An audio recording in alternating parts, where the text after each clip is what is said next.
Hello students, हम लोग करने वाले हैं class 12 chemistry chapter number 4 chemical kinetics. चलिए स्टार्ट करते हैं। तो हमारा आज का टॉपिक है factors influencing rate of reaction. कौन कौन से फैक्टर्स हैं जो रेट ऑफ रिएक्शन को इफेक्ट यानी प्रभावित करते हैं। Rate of reaction depends on the experimental conditions such as concentration of reactants, pressure in case of gases, temperature and catalyst. तो रेट ऑफ रिएक्शन डिपेंड करता है एक्सपेरिमेंटल कंडीशन के ऊपर, जैसे कि रिएक्टेंट की कंसेंट्रेशन क्या है। अगर रिएक्टेंट आपके गैस फॉर्म में है तो गैसेस का प्रेशर क्या है, टेम्परेचर और कैटालिस्ट, इन चीजों पे रेट ऑफ रिएक्शन डिपेंड करती है। सबसे पहले हम डिस्कशन करेंगे dependence of rate on concentration. Reaction rate की जो डिपेंडेंसी है वो कंसेंट्रेशन के ऊपर किस तरीके से डिपेंड करती है।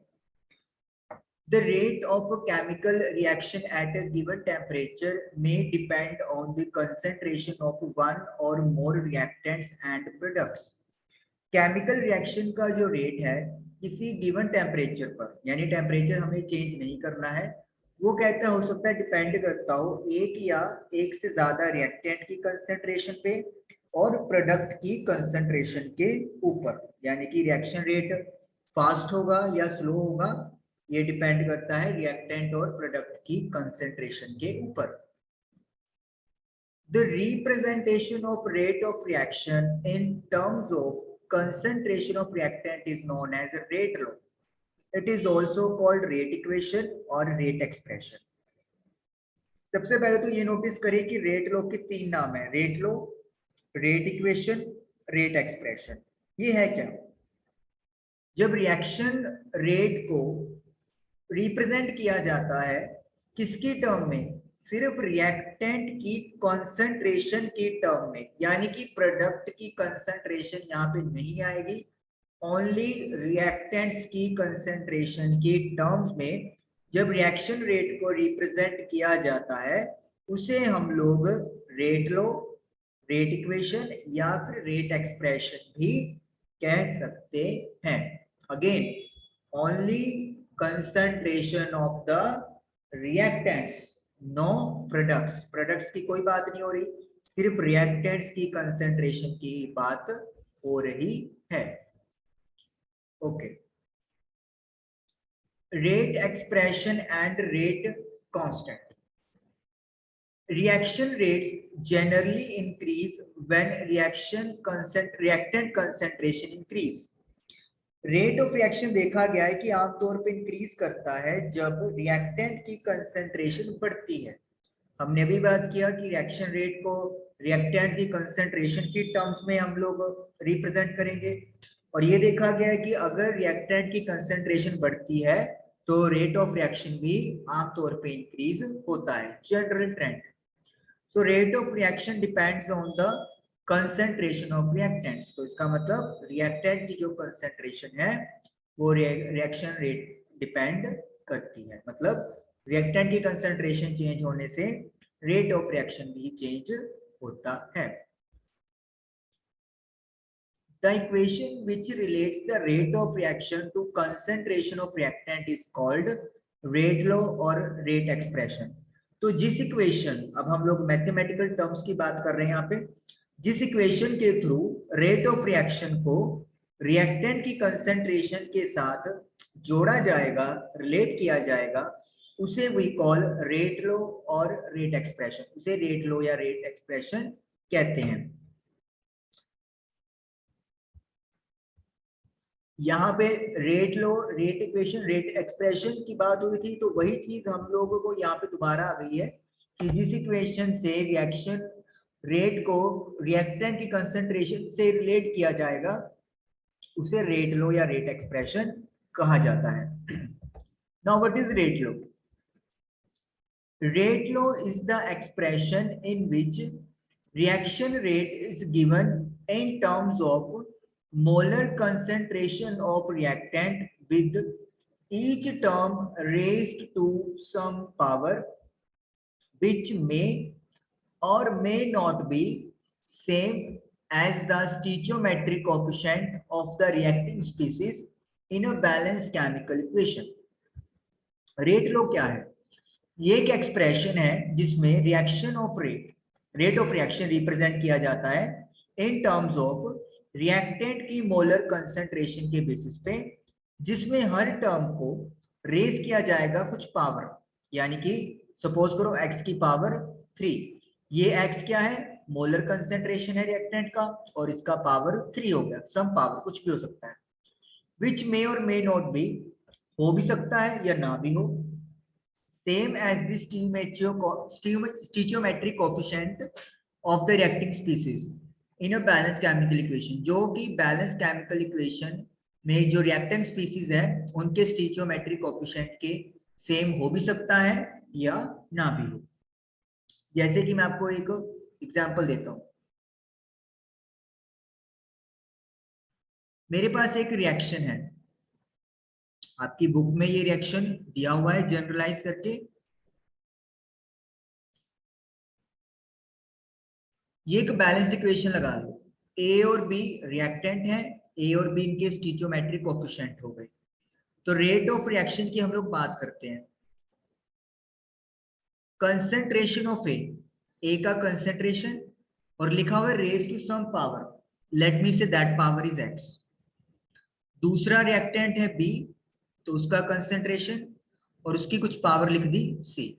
तो ये जो एक्स और वाई है, कहता है एक्स ए के और वाई स्मॉल बी के, यानी कि स्टीचियोमेट्रिक कोएफिशिएंट के इक्वल हो भी सकता है, मे बी सेम और नॉट सेम, और सेम नहीं भी हो सकता। यानी कि कंसंट्रेशन जो आएगी उसकी जो पावर लिखी जानी है रेट लो में, रेट एक्सप्रेशन में, कंसंट्रेशन की जो पावर है, अगेन कंसंट्रेशन सिर्फ किसकी देखनी है? रिएक्टेंट की, प्रोडक्ट के साथ कोई रिलेशन नहीं लिखेंगे हम लोग फॉर्मूले के लिए। तो जो ये पावर है एक्स वाई, ये स्टीचियोमेट्रिक कोएफिशिएंट के इक्वल हो भी सकता है, या फिर हो सकता है कि ये उनके इक्वल ना भी हो। अगर आपको याद हो, हम लोग जब स्लाइड्स डिस्कस कर रहे हैं तो आपके पास, just a second,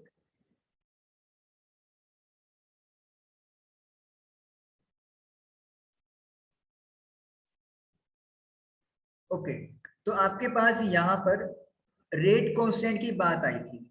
rate expression तो हो ही गया, रेट लो या रेट एक्सप्रेशन क्या चीज होती है जिसमें आपका रेट ऑफ रिएक्शन को रिएक्टेंट की कंसंट्रेशन से अटैच करते हैं। रेट कांस्टेंट की बात नहीं आई थी, वो बात अब यहाँ पे करते हैं आपका।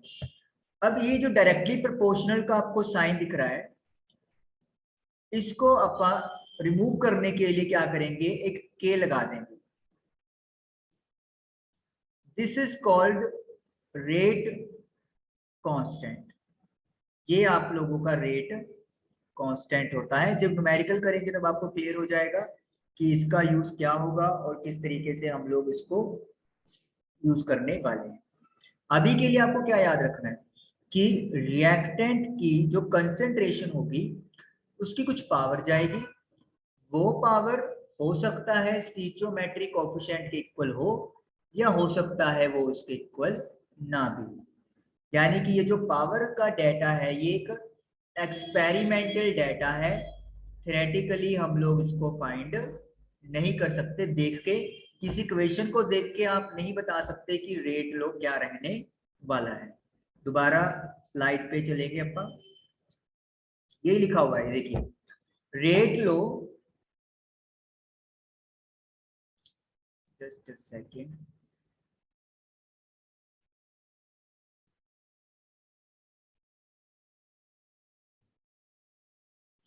rate law for any reaction cannot be predicted by merely looking at the balanced chemical equation। Rate law आप लोग नहीं प्रिडिक्ट कर सकते सिर्फ रिएक्शन को देख के, जो बैलेंस केमिकल इक्वेशन है उसको देख के नहीं आप लोग बता सकते थ्योरेटिकली, वो आपको डिटरमिन होती है एक्सपेरिमेंटली। तो यानी कि अगर सपोज कर लो मेरे पास कोई भी एक रिएक्शन आ गया, जैसे कि x प्लस वाई वाई,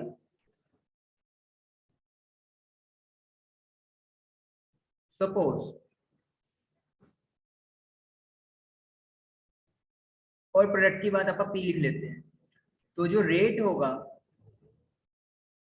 अब डायरेक्टली प्रोपोर्शनल तो आप हटा देते हैं, अब आप रेट कांस्टेंट की बात हो गई है तो के लगा लेते हैं। एक्स, एक्स की पावर जरूरी नहीं कि स्मॉल एक्स हो, लेट मी से यहाँ पे स्मॉल ए लिख सकते हैं आप, कुछ भी हो सकता है, क्योंकि ये जो वैल्यू है वो एक्सपेरिमेंटल वैल्यू है।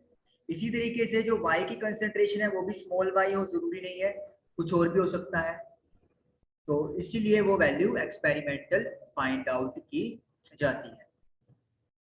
तो आज आप लोगों को रेट लॉ के बारे में इंफॉर्मेशन दी गई है।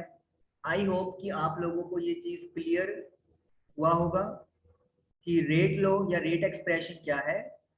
रेट ऑफ रिएक्शन को रिएक्शन रिएक्टेंट के कंसंट्रेशन की टर्म में लिखना रेट लॉ कहते हैं, जिसमें हर रिएक्टेंट की कंसंट्रेशन की कुछ पावर उठाई जाएगी और वो पावर एक्सपेरिमेंटल डेटा से पता चलती है।